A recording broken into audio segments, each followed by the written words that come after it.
안녕하세요. 축구 코치 에이든입니다. 이번 코너는 오늘의 주제입니다. 이 시간은 최근 축구계 이슈에 관해 이야기해보는 코너입니다.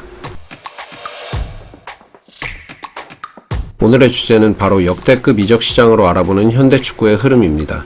월드 클래스들이 떠나가는 라리가. 이번 이적 시장의 가장 충격적인 사건은 바로 올타임 레전드 선수 중 하나인 리오넬 메시의 PSG 이적이었습니다. 그리고 메시의 이적에 가려졌지만 레알 마드리드의 주전 센터백인 세르히오 라모스와 라파엘 바라네의 이적도 전 세계에 충격을 가져다 줬습니다.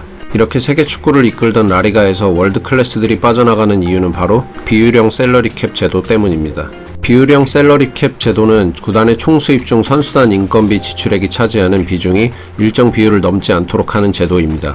쉽게 말해 지난 시즌에 구단 수입 1만원 중 5천원을 인건비로 쓸 수 있었는데 이번 시즌에 5천원을 벌었다면 2,500원만 인건비로 사용할 수 있다는 것입니다. 2010년대 초반부터 문제로 지적되어 온 라리가 팀들의 과도한 투자로 인한 구단 부채를 줄이기 위해서 2013년부터 시행해오던 제도인데 이것이 코로나19와 맞물려 구단의 수익이 큰 폭으로 줄어들면서 핵심 선수들의 주급을 깎아야 하거나 줄 수 없는 지경에 이르고 만 것입니다. 당연히 구단 수익 순위 1, 2위인 바르셀로나와 레알 마드리드가 가장 큰 타격을 받게 되었고 그로 인해 핵심 선수들인 리오넬 메시, 세르히오 라모스, 라파엘 바란이 이적을 하게 된 것입니다. 이적 시장을 봐도 알 수 있지만 토트넘에 재이적을 시킨 바르셀로나의 에메르송 로얄과 라파엘 바란을 이적시킨 금액으로 사온 선수인 에두아르도 카마빙가를 제외하면 두 팀에서 이적 자금을 주고 영입한 선수는 없습니다. 이 셀러리 캡 제도가 중하위권 팀 혹은 재정적으로 관리를 잘해온 구단들에게는 아주 좋은 제도이지만 빅클럽들에게는 핵심 선수를 잃게 하는 제도가 되고 말았습니다. 프리미어리그 구단들의 잉글랜드 선수 영입. 지난 시즌 라리가를 제치고 우에파 리그 랭킹 1위로 올라선 프리미어리그에도 굵직한 이적들이 많았습니다. 그 중에서도 가장 눈에 띄는 것은 잉글랜드 구단들이 잉글랜드 선수를 팀으로 데려오는 일이 많았다는 것입니다. 중위권에서 빅클럽으로 가기도 하고 해외에서 선수를 데려오기도 했는데요. 거기에서 끝이 아니라 리그 규정인 홈그로운을 채울 수 있는 선수의 영입도 보이고 있습니다. 이것은 영국의 브렉시트가 큰 영향을 주었습니다. 영국의 유럽연합 탈퇴를 뜻하는 브렉시트로 인해 잉글랜드 선수들은 해외에서 뛰기가 어려워졌습니다. 그 이유는 유럽연합의 논-EU 선수 조건에 잉글랜드 선수들이 포함되어 버렸기 때문인데요. 시장 규모가 타 리그보다 커 잉글랜드 국적의 선수는 다른 국적의 선수보다 비싸서 잉글랜드 선수를 데려오는 대신 다른 선수 2-3명을 보강하거나 잉글랜드 클럽 2군이나 유스팀에서 뛰는 선수를 저렴한 가격에 데려오는 방식을 현재에도 사용하고 있습니다.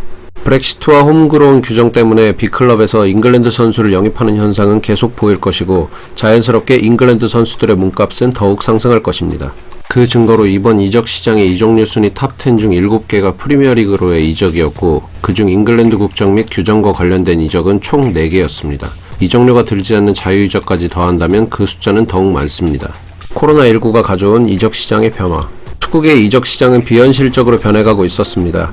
2009년에 크리스티아노 호날두가 9,400만 유로를 넘긴 것을 시작으로 최초로 1억 유로를 돌파한 가레스 베일, 그 기록을 다시 깬 폴 포그바와 2억 유로를 돌파한 네이마르에 이르기까지 축구계에서의 이적료는 하늘 높은 줄 모르고 치솟고 있었습니다.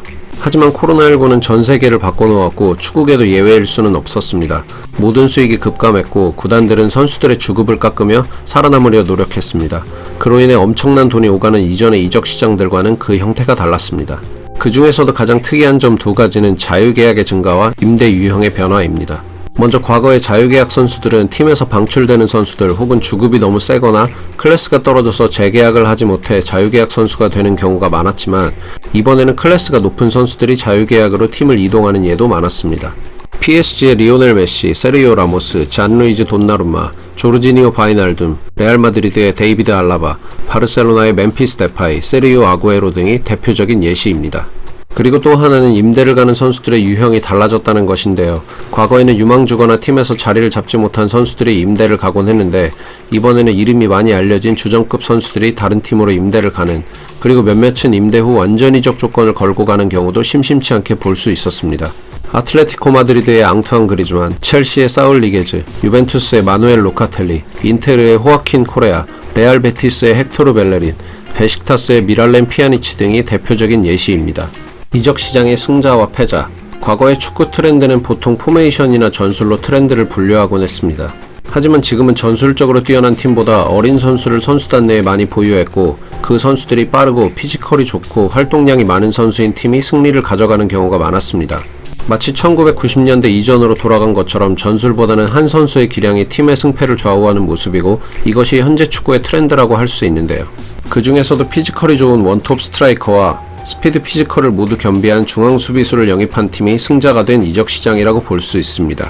월드 클래스 스트라이커인 로멜로 루카쿠를 영입한 첼시와 피지컬과 스피드를 모두 겸비한 중앙 수비수인 다옳 우파메카노를 영입한 바이에른 뮌헨이 트렌드에 적합한 선수를 얻은 팀이라고 할 수 있습니다. 이적 시장에서의 성적이 괜찮았던 구단들, 필요한 선수를 적재적소에 영입한 구단들도 꽤 있습니다.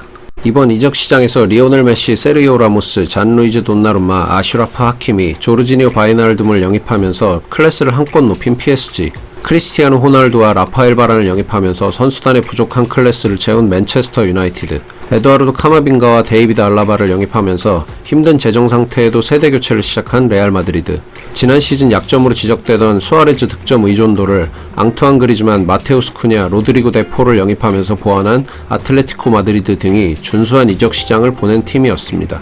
이적 시장의 패자, 반면 좋지 못한 이적 시장을 보낸 팀들도 있었습니다. 여러 이적으로 인해 공격진이 아예 바뀌어버린 바르셀로나, 감독과 주전급 선수들이 팀에서 이탈한 라이프치히, 핵심 선수들을 뺏겨버린 인테르를 포함한 이탈리아 클럽들은 이번 이적 시장에서 웃을 수 없는 클럽들이었습니다. 이렇게 역대급이었던 이번 이적 시장에 대해 알아보았습니다. 코로나19로 인한 경제적 타격과 각 리그의 규정들로 인해 충격적인 일이 많았던 이적 시장이었던 만큼 전 세계의 팬들이 색다른 그림을 볼 수 있는 시즌이 될 것으로 기대하고 있습니다.